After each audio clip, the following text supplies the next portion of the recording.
They called her ruined and worthless, but beneath her worn traveling dress beat the heart of a survivor carrying precious life.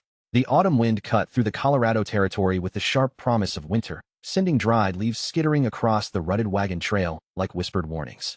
Sarah Mitchell pressed one hand against her swollen belly and pulled her thin shawl tighter with the other, her breath forming small clouds in the crisp air that smelled of pine needles and approaching snow.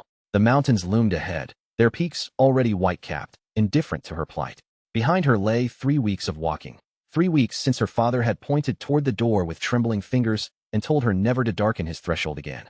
3 weeks since the man who had promised her everything had disappeared like morning mist when faced with the consequences of his sweet words and stolen kisses. But Sarah Mitchell had not crumbled as they expected.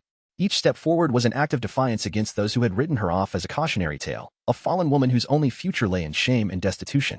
Her boots, worn thin at the soles, found steady purchase on the rocky ground. Her spine remained straight despite the weight she carried, both physical and emotional. Before we continue, let us know where you're watching from and what time it is for you. Your comment helps our community grow stronger. Thanks, and let's get back to the story. The sun hung low in the western sky, painting the aspens gold and orange, when Sarah first felt the weight of being watched. It was not the malevolent attention she had grown accustomed to in the town she had passed through, where respectable women pulled their children closer and men either leered or looked away in disgust. This was different, patient, and observing, like the mountains themselves had developed eyes. She did not turn around immediately. Instead, she continued walking, her senses heightened by months of traveling alone. The forest around her hummed with life, birds calling their evening songs, small creatures rustling through the underbrush. But underneath it all was something else, a deliberate quiet that spoke of human presence. When she finally glanced over her shoulder, she saw nothing but trees and shadows. Yet the feeling persisted, and with it came not fear but a strange sense of protection, as if something in this wilderness understood her journey and found it worthy of respect. Night was approaching faster than she had anticipated. The temperature dropped with the sun, and Sarah knew she needed shelter soon. Her baby, due within weeks, had been restless all day, pressing against her ribs and making walking more difficult than usual. She had eaten the last of her meager provisions that morning, and her water supply was running dangerously low. As darkness settled over the forest like a heavy quilt, Sarah found herself in a small clearing beside a stream. The water ran clear and cold over smooth stones, its sound a gentle accompaniment to the chorus of night sounds beginning around her.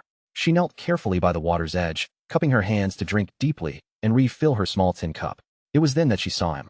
He emerged from the trees like a part of the forest itself, moving with such fluid grace that she wondered if she was seeing a spirit rather than a man. He was tall and lean, his skin bronzed by sun and wind, his long black hair braided with leather and small carved beads that caught the starlight. His clothing was a mixture of traditional and practical, deerskin leggings and a woolen shirt, moccasins that made no sound on the forest floor. Most striking were his eyes, dark and intelligent, holding a depth of understanding that made Sarah's breath catch in her throat. When he looked at her, she felt not judgment but recognition, as if he saw past her circumstances to something essential and valuable within. He spoke no English that first night, and she knew no Shawnee, but communication flowed between them through gesture and expression. He had been following her, she realized, not with ill intent but with concern. When he pointed to her belly and then to the darkening sky, his meaning was clear. A pregnant woman should not be alone in the wilderness with winter approaching. Without asking permission, he began building a fire with practiced efficiency. His hands worked quickly, gathering dry wood and kindling, striking flint until sparks caught and grew into warming flames. Sarah watched, mesmerized by his competence and the careful way he created a circle of safety in the vast unknown of the forest. When he pulled dried meat and parched corn from his pack and offered them to her, Sarah hesitated. Her pride warred with her hunger, the independence she had fought so hard to maintain struggling against the reality of her need. The baby chose that moment to kick vigorously, as if to remind her that pride was a luxury neither of them could afford. She accepted the food with a nod of gratitude, eating slowly to make it last while he settled across the fire from her. He did not stare at her condition with the mixture of pity and disdain she had grown accustomed to. Instead, he looked at her with the same respect he might show a fellow warrior, someone who had proven their strength through endurance and determination. That night, as she slept wrapped in a warm buffalo robe he had silently placed beside her, Sarah felt safer than she had in months. The fire crackled steadily, kept alive by hands that worked even while she slept, and the sounds of the forest became a lullaby rather than a threat. She woke to the smell of cooking meat and pine smoke, sunlight filtering through the trees in golden shafts that made the clearing seem touched by magic. Her mysterious protector was preparing breakfast, his movements economical and purposeful. When he handed her a portion of roasted rabbit and fresh water in a beautifully carved wooden cup, she managed her first words to him. "Thank you," she said simply, her voice rough from disuse and emotion. He nodded, understanding transcending language barriers. His name, he indicated by touching his chest, was Ayana, which she would later learn meant eternal blossom in his people's tongue. The irony was not lost on her that she, scorned as a withered flower by her own people, had found protection from one whose very name spoke of enduring beauty. As days passed into weeks, Ayana continued to watch over her journey. He never imposed his presence, never made her feel like a burden or an obligation. Instead, he moved through the forest parallel to her path, appearing when she needed him most, providing food when her strength flagged, guidance when the trail became unclear. Sarah began to understand that she was witnessing a different way of being in the world. Where her own culture had taught her to see pregnancy out of wedlock as shameful, something to hide or apologize for, Ayana treated her condition with reverence. To him, she was not a fallen woman but a life-bringer, someone deserving of protection and honor. The realization came slowly, like dawn breaking over the mountains. In his eyes, she saw herself not as the men in her past had painted her, used and discarded, but as something precious and worthy of care. The baby within her was not evidence of her moral failing, but proof of her capacity to nurture and create life in a harsh world. One evening, as the first snow began to fall in soft, silent flakes, Sarah felt the familiar tightening in her back that had been growing stronger throughout the day. She was beside a small lake, its surface like black glass reflecting the early stars, when the pain intensified enough to make her gasp and sink to her knees. Ayana appeared as if summoned by her need, his usual calm replaced by focused urgency. Without hesitation, he swept her into his arms, carrying her to a shelter he had already prepared nearby, as if he had been anticipating this moment. The structure was cunningly built into a grove of evergreens, insulated with pine boughs and fir, warm and clean and safe. Through the long hours of labor, he remained beside her, offering water when she could drink, cool cloths for her forehead, quiet words in his own language that sounded like prayers or blessings. His presence was steady and reassuring, his hands skilled and gentle when she needed support.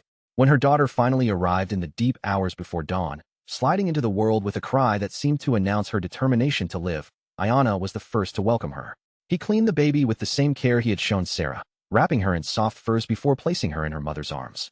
As Sarah looked down at the tiny perfect face, she felt something shift inside her that had nothing to do with childbirth.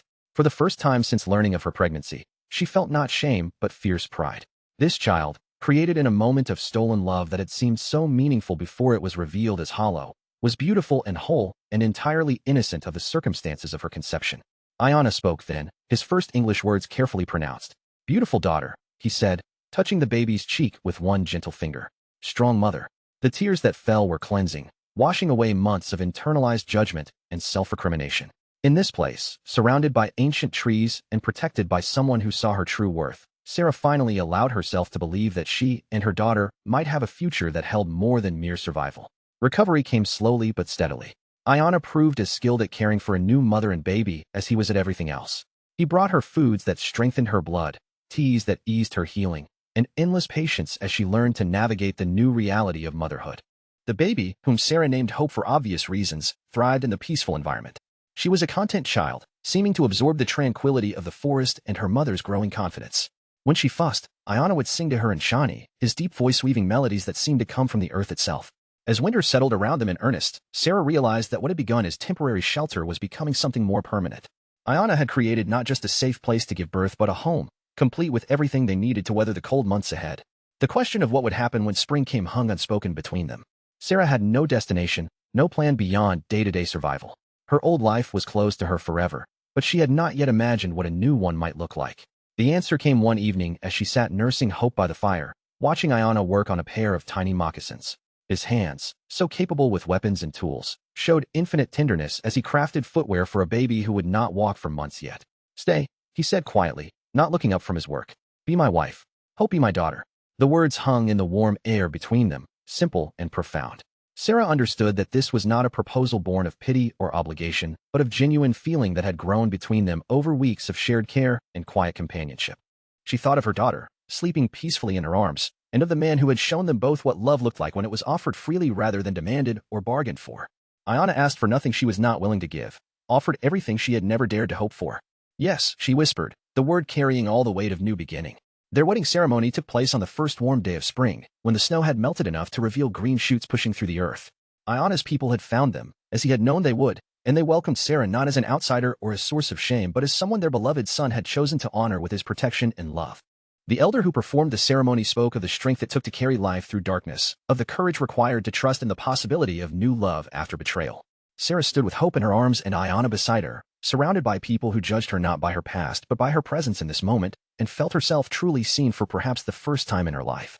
As seasons turned and years passed, Sarah learned to move through the world with the quiet confidence of someone who knew her worth.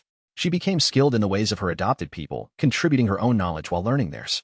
Hope grew strong and joyful, equally at ease in both the Shawnee and white worlds, a bridge between cultures rather than caught between them.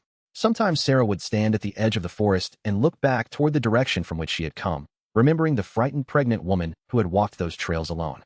That woman had believed herself ruined, used up, valuable only as a cautionary tale for other young women. But standing here now, surrounded by the sounds of her daughter's laughter and her husband's gentle voice, Sarah understood that her true story had not been one of fall and redemption, but of recognition. Ayanna had not saved her so much as he had helped her save herself, seeing in her what she had temporarily forgotten, that every person carries within them the seeds of their own transformation, waiting only for the right conditions to bloom. The mountains still loomed in the distance, eternal and indifferent, but they no longer seemed like barriers. Instead, they stood as witnesses to the truth that had sustained her through those difficult miles, that love, real love, does not ask us to be perfect but calls us to be brave enough to accept it when it appears, often in forms we never expected to recognize.